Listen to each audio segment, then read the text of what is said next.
तो हेलो दोस्तों, आज हम आए हुए हैं तुल्य धारावाही परिनालिका की भांति क्षण चुंबक के बारे में आज हम जानेंगे। तो ये चीज़ें आपको मैं लेकर के आया हूँ क्योंकि अगला क्लास जो आपका लाइव क्लास चला था उसमें आपको मैंने सब कुछ बता दिया था, यही एक टॉपिक रह गई थी। और इस टॉपिक के बाद आप जानेंगे पृथ्वी के चुंबकत्व के बारे में। और पृथ्वी का चुंबकत्व भी एक ही प्रकार से देखा जाए तो वो भी एक ही इम्पॉर्टेंट पार्ट है, क्योंकि वहाँ से जो आपका न्यूमेरिकल वहाँ से बनते हैं और उसमें से एक क्वेश्चन ऐसा जो कि वेरी वेरी इंपॉर्टेंट के रूप में जाना जाता है, तो उसको भी मैं आपको बताऊंगा। ठीक है, बहुत ही इंपॉर्टेंट है वो। ठीक है, तो आज हम जानने क्या वाले हैं धारा के तुल्य धारावाही परिनालिका की भांति क्षण चुंबक। ठीक है, जो ये क्षण चुंबक है तुल्य धारावाही परिनालिका की भांति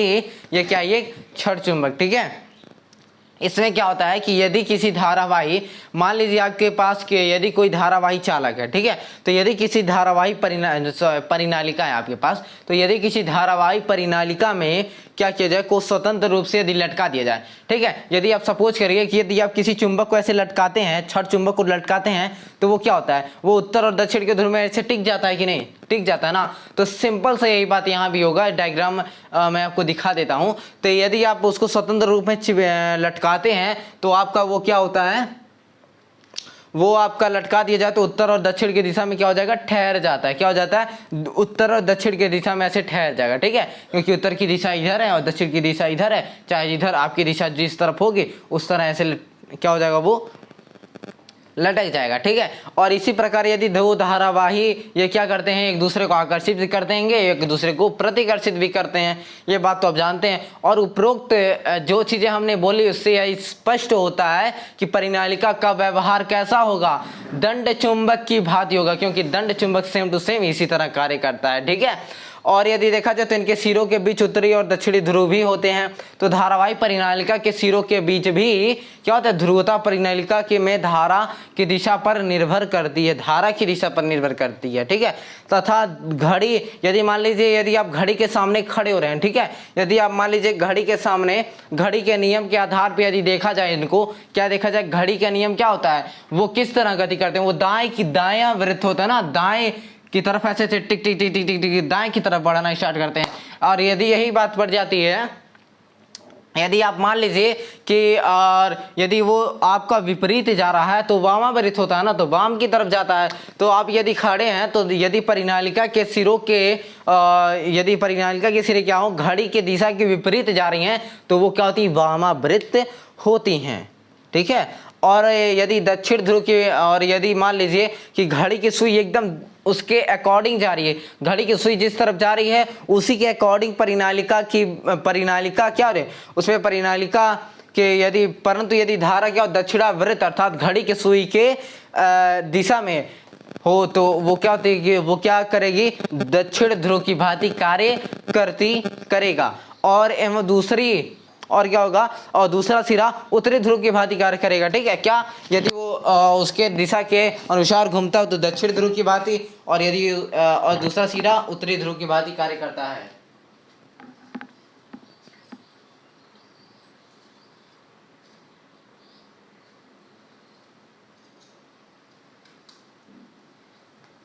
और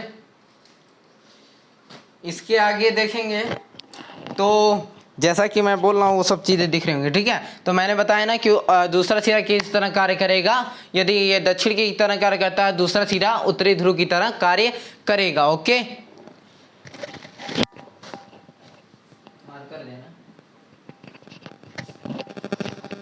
तो अब देखेंगे क्या कि यदि दो नलिकाएं क्या हैं, यदि उत्तरी ध्रुव क्या, यदि उत्तरी ध्रुव या दक्षिणी ध्रुव क्या हो, यदि परस्पर निकट हो जाए, ठीक है, उत्तरी ध्रुव और दक्षिणी ध्रुव क्या हो जाए, यदि परस्पर निकट ले जाए तो उनके बीच प्रतिकर्षण का होता है, प्रतिकर्षण का अनुभव किया जाता है या प्रतिकर्षण होता है। परंतु जब क्या होंगे, यदि उन उत्तरी और दक्षिणी ध्रुव को पास ले आएंगे तो वो आकर्षित होते हैं। ये तो आप जानते ही हैं कि यदि विपरीत चीजें क्या हो, यदि एक समान ले जाएं तो वो आकर्षित होंगे, लेकिन यदि समान हो, यदि धनावेशित हम एक दूसरे के पास ले जाते हैं तो वो अप्रतिकर्षित होती है। ये तो आपने जानते ही हैं। और जानेंगे यदि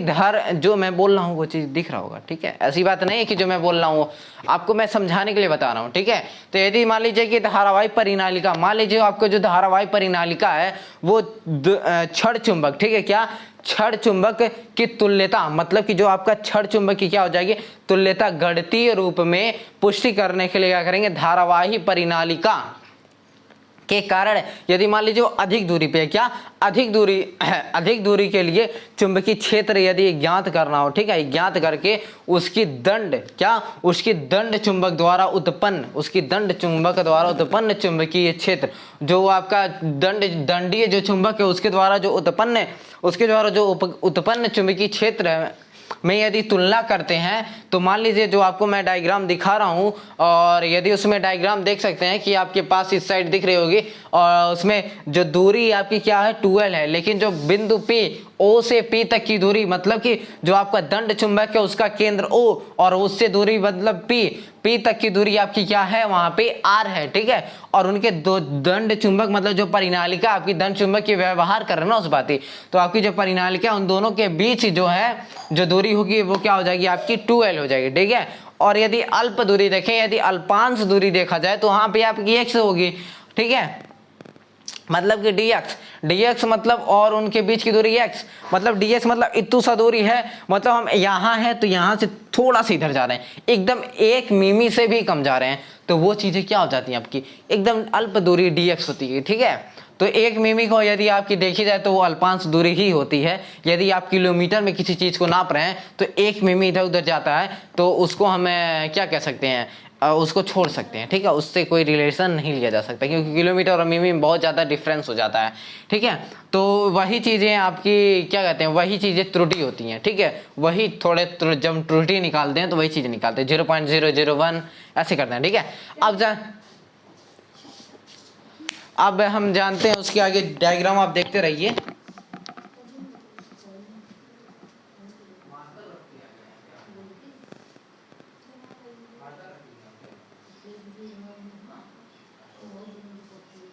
ओके, तो जैसा कि मैंने बताया आप डायग्राम देख रहे होंगे, तो उसमें देखेंगे क्या कि यदि माना परिनालिका O केंद्र से R दूरी पर तथा बिंदु P है, तो तथा केंद्र से मान लीजिए आपका छोटा भाग, ठीक है, यदि केंद्र से मैं देखूं, केंद्र O से, और dx जो मैंने dx उसमें जो है मतलब छोटा भाग देखा जा रहा है, ठीक है, छोटा भाग यदि मैं देखूं वृत्ताकार लूप है, जिसे क्या, जिसके में फेरों की संख्या यदि n हो, ठीक है, n dx हो, यदि फेरों की संख्या n dx हो, ठीक है, तो आपको मैंने एक फॉर्मूला सिद्ध कराया था कि dv बराबर, आपको मैंने एक फॉर्मूला दिया था, उसमें म्यू नॉट अपॉन, जो मैंने आपको फॉर्मूला दिया था उसी के आधार पे ये है, ठीक है, ज़्यादा कुछ डिफरेंस नहीं है, केवल x के जगह पे आपका r माइनस एक्स हो जाएगा, ठीक है, और कुछ नहीं, ठीक है। तो यहाँ पे आपका dv बराबर फार्मूला लिखेंगे क्या, dv बराबर म्यू नॉट अपॉन में यहाँ 2 रहेगा, ठीक है, और यहाँ पे जो फार्मूला था उसी के अकॉर्डिंग यहाँ पे लग जाएगा n dx, फेरों की संख्या क्या है, n है, n dx है, तो n dx लग जाएगा, और i a स्क्वायर होता है, i a स्क्वायर पहले से ही लग जाएगा, ठीक है, और अपॉन में क्या था, कोष्टक में a square plus x square का 3/2 होता है, तो एक्स स्क्वायर के जगह पे मैंने मान क्या रखा है, r माइनस एक्स, क्या, r माइनस एक्स का स्क्वायर, और यहाँ पे क्या लगा है 3/2, ये चीज़ें लगी हुई हैं, ठीक है। और देखें क्या म्यू नॉट n dx है, यदि आप देखिए तो dx है ना यहाँ पे, तो dx को मैं यदि कॉमन और एकदम पीछे कर दूं तो बात वही पड़ने वाली है, ठीक है। यदि मैं दोनों का इंटीग्रेशन भी कर सकता हूँ, अभी करूँगा, ठीक है। पहले हम क्या करते हैं, dx को यदि मान लीजिए एकदम साइड में कर दें तो यहाँ पे आपका आ जाएगा क्या, i a स्क्वायर, यहाँ पे dx में ला देता हूँ, ठीक है, अपॉन में यहाँ पे आपका 2 है ही, और यहाँ पे a square plus r minus x का होल स्क्वायर, देन यहाँ पे 3/2, यहाँ dx है। यदि मैं इसका इंटीग्रेशन कर दूँ, क्या कर दूँ, यदि मैं इसका इंटीग्रेशन कर दूँ,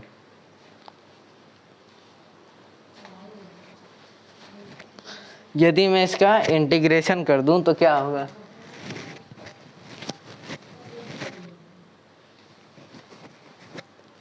ठीक है। तो यदि मैं इसका इंटीग्रेशन करूं तो जैसा कि मैं आपको दिखाना चाहूँगा, यदि मैं इसका इंटीग्रेशन कर दूं तो आपका इंटीग्रेशन में क्या आ जाएगा, dv का इंटीग्रेशन करूंगा ओनली d आएगा, ठीक है, और ये जो इंटीग्रेशन की वैल्यू है ये कहाँ से कहाँ तक आएगी, -i से +i,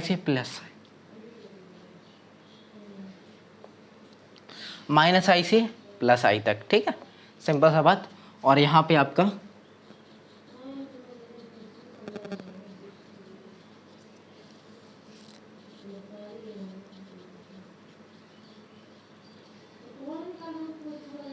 ये चीज़ें आपकी हैं, यही चीज़ है ना, और कुछ नहीं है, ठीक है। ये आपकी L होगी, दूरी है ना, यहाँ पे I नहीं रहेगा, सॉरी। अब देखेंगे क्या ये चीज़ें मैं तो बाहर ले सकता हूँ और ds का ही केवल करूँगा ना, ds से इंटीग्रेशन करूँगा तो केवल आएगा, केवल ओनली क्या आएगा आपका x आएगा, ठीक है। ओहो कहाँ से लग गया ये सर, ठीक है। तो जैसा कि मैंने बताया यदि ds का मैं करूँगा केवल आएगा, केवल l आएगा, ठीक है, या x आ जाएगा, क्या आ जाएगा, x आ जाएगा। तो यहाँ पे आपका क्या आ जाएगा, मैं यहाँ पे वैल्यू रखूँगा तो यहाँ पे आपकी आ जाएगी μ0 अपॉन, यहाँ पे आपका μ0 है ही NIA² अपॉन में यहाँ पे 2 कोष्टक में A² प्लस r - x का होल स्क्वायर, यहाँ पे 3/2। और यदि आप देखेंगे क्या ds के मैंने क्या कहा है, l आएगा, ठीक है। और l जो है इंटीग्रेशन लग रहा है ना, यहाँ से l से l लग जा रहा है, तो l और माइनस पहले से आएगा -l, तो माइनस क्या हो जाएगा प्लस, तो l + l क्या हो जाता है, 2l हो जाता है। ये चीज़ें तो आपको पता होनी चाहिए, ठीक है, ओके हो गया। और यदि आप देखें m बराबर, यदि आप निकालते हैं m बराबर क्या होता है, NIA, क्या होता है m बराबर NIA होता है, ठीक है। ये तो आपको जानना चाहिए, आगरूट बराबर होता है NIA, ये आपका आगरूट बराबर होता है, ठीक है। और यदि आप m बराबर NIA होता है तो यहाँ पे आप देखेंगे क्या कि यहाँ पे यदि आप क्षेत्रफल निकालते हैं तो यहाँ पे आपका क्या आ जाएगा, n × 2l, यदि n बराबर देखा जाए तो n × 2l और i वही रहेगा, और a के जगह पे क्या हो जाएगा, πa²। क्यों हो जाएगा a², क्योंकि यहाँ पे क्या है, r की जो दूरी ली गई है πr² होता है, लेकिन यहाँ पे दूरी a है, ठीक है, तो πa² हो जाएगा, ओके। और यहाँ पे क्या हो जाएगा तब, अब देखिए n है, ठीक है, 2l है, i है, a² है, a², ये चीज़ें क्या हो गई, हम अब इसके जगह पे हम m रख सकते हैं, ना। तो यहाँ पे क्या आ जाएगा आपका μ0 और यहाँ पे आपका 2 आ जाएगा कि नहीं। और यदि देखेंगे तो आपका क्या आ जाएगा, यहाँ पे पाई आ जाएगा, क्या आ जाएगा, पाई आ जाएगा, ठीक है। तो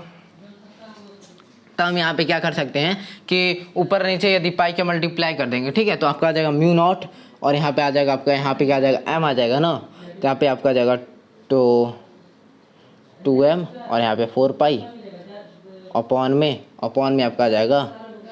पाई तो रहेगा ही रहेगा, यहाँ पे r³ आ जाएगा, ठीक है। देन b बराबर आपका फार्मूला आ जाएगा ये, ठीक है, ये आ गया आपका। अब अगले वीडियो में मैं क्या जानूंगा, पृथ्वी के चुंबकत्व के बारे में, ठीक है। अगला वीडियो आपको मिलेगा पृथ्वी के चुंबकत्व के बारे में, क्योंकि वो एक अलग ही चैप्टर रहता है, तो उसको अलग वीडियो में बताना थोड़ा सा अच्छी बात होती है, ठीक है, क्योंकि वो अलग चैप्टर अलग वीडियो में बनाऊंगा तो आपको ज़्यादा कॉन्सेप्ट से समझ में आएगा। इसी में एकदम बता दिया ना तो अलग कुछ चीज़ें दिमाग का आपका माइंड डिस्ट्रैक्ट हो जाएगा, ठीक है। इस वजह से मैं अगला वीडियो आपको पृथ्वी का चुंबक तो अगले वीडियो में बताऊंगा, तो वो भी ज़्यादा से ज़्यादा नहीं, केवल 2 से 3 लेक्चर है, वो भी खत्म हो जाएगा। तो आपको जो महामैराथन के मैंने वादा किया था वो दे दूंगा, मतलब